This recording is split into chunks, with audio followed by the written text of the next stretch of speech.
Samuel L. Jackson has been Hollywood's box office king for 5 decades, and has surprisingly never even won a competitive Oscar. Of course, Jackson got his just due with an honorary Oscar at this year's Academy Awards. Despite his success and dominance in the industry, he didn't always dream of being an actor.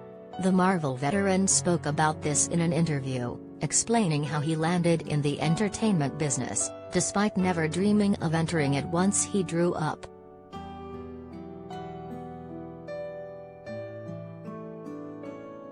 The Oscar winner made the surprising revelation while being interviewed by Deadline. Samuel L. Jackson mentioned that he grew up listening to the radio, trading stories with his grandfather, and having an active imagination instead of watching television. His only interaction with visual media came on Saturdays when he would spend all day watching cartoons and movie serials at the movie theater. He admired movie swashbucklers like Burt Lancaster and Errol Flynn but didn't see a future in the film industry despite all of that. The Spider-Man, Far From Home actor spilled how growing up in the segregated American South limited his possibilities, though he did gain a slight spark, thanks to a family member.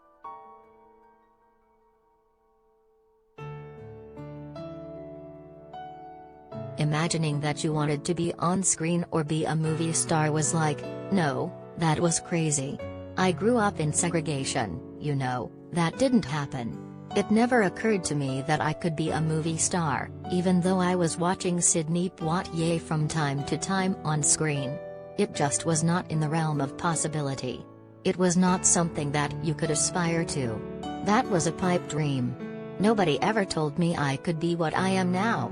People told me I could be a doctor, lawyer, Indian chief, or whatever. No one told me I could be this thing, you know. I discovered it only because I lived in a house with a woman, my aunt, who was a performing arts teacher, and every time that she had to do a play, pageant, or whatever, I lived in the house with her. So, from the time I was like 3 years old, she was putting me in stuff.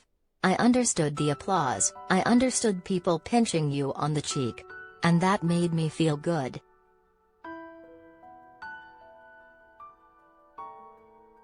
Growing up in segregation apparently cast a realistic lens on the Shaft star's acting aspirations, or lack thereof, early on.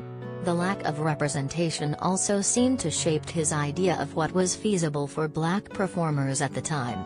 Though it's sweet to hear that his aunt played a role in exposing him to the stage.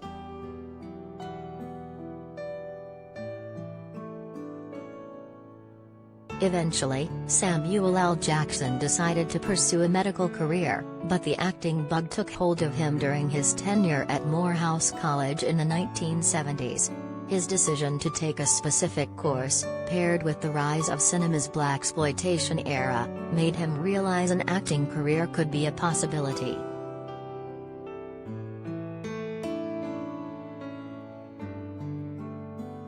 I got that part of it, but it never occurred to me that I can do this as a living, and people will tell me how much they love me, how much they like me, whatever.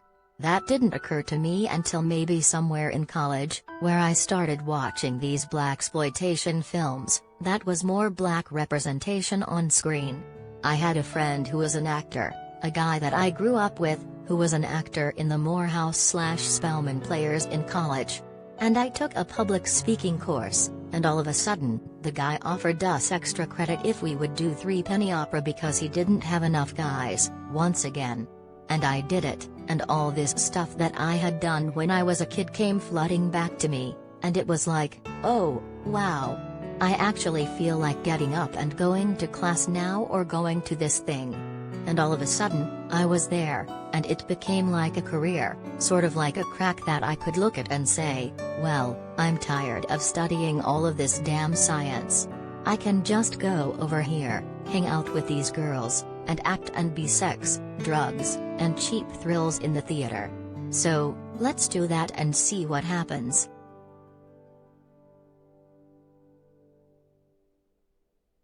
I'm incredibly thankful that he found his way to that public speaking course, as he may not have entered the acting realm without it. Just think, the world wouldn't have gotten his performances as Star Wars' Mace Windu, Jurassic Park's Ray Arnold, or Marvel's Nick Fury. Those roles are fantastic, as are his turns in Pulp Fiction and Django Unchained, for which he was snubbed.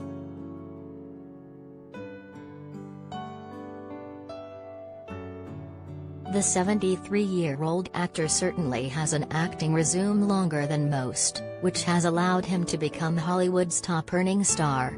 And he's still as busy as ever with film and television projects after 5 decades in Hollywood. He recently led Apple TV Plus's The Last Days of Ptolemy Gray and will be heard in Paws of Fury, The Legend of Hank, which arrives in theaters on July 15.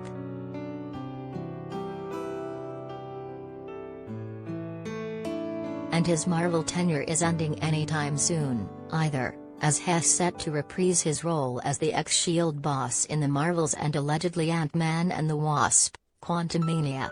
He'll also finally lead his own MCU production, the Disney Plus miniseries Secret Invasion, with Emilia Clarke and Olivia Colman among those joining him.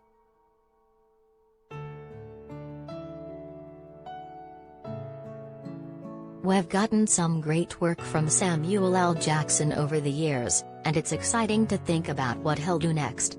Let's all be grateful that we've been able to enjoy this acting legend for so long.